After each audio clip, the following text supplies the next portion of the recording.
So when we take a look at credit scores, how we keep track of what our credit is, we have to look at the 3 credit reporting agencies that are out there. Now of course, there's more than this.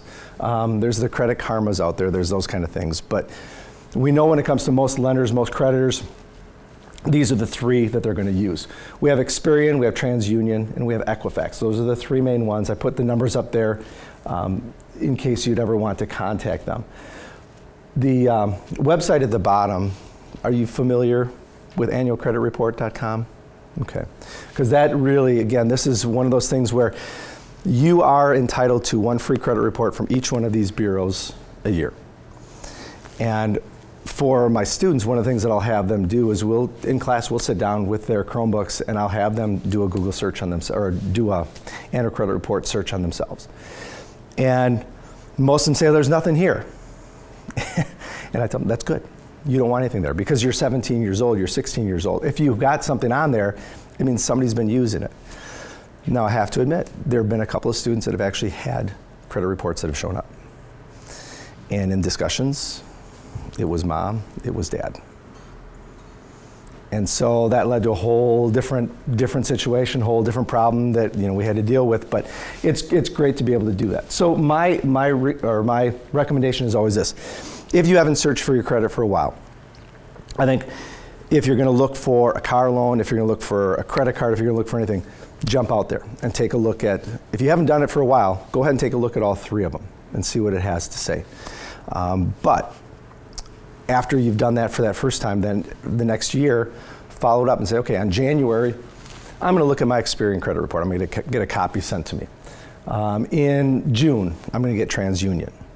And in October or November before Christmas, I'm going to take a look at Equifax and see where I'm at.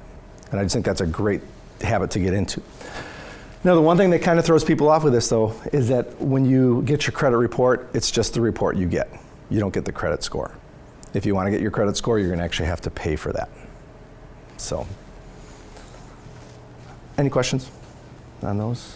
Why is the credit reporting so obfuscated from the consumer? Well, I think part of it because there's the cost of the gathering, because again, that's all they do. They just gather this information. And so they've got to make sure they figure out a way that they can make their money in order to do that. So for businesses to get a copy of your credit score or your credit report, they're going to pay their fee. And I think that that's part of the reason why they do it. Now, that's where places like Credit Karma or Discover Now is offering their own versions of your credit score. The biggest problem with that is that in most cases, Credit Karma, for example, I don't mean to slam on Credit Karma, but they've shown that your points are anywhere from 30 to 60 points higher with Credit Karma. And so when you go in for a loan, and if you're using Credit Karma, you're going in with all this confidence saying, oh, this is my credit score. And then they take a look at one of these 3 and they say, no, it's not. And that's a little disheartening for people.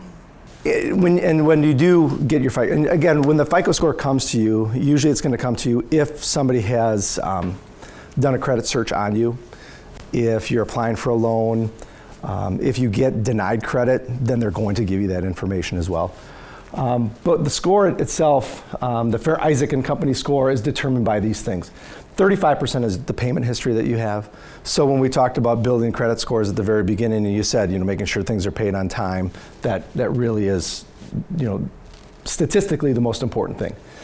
The amounts that you owe, they want to look again, that debt to credit ratio that you have to make sure it's not too high.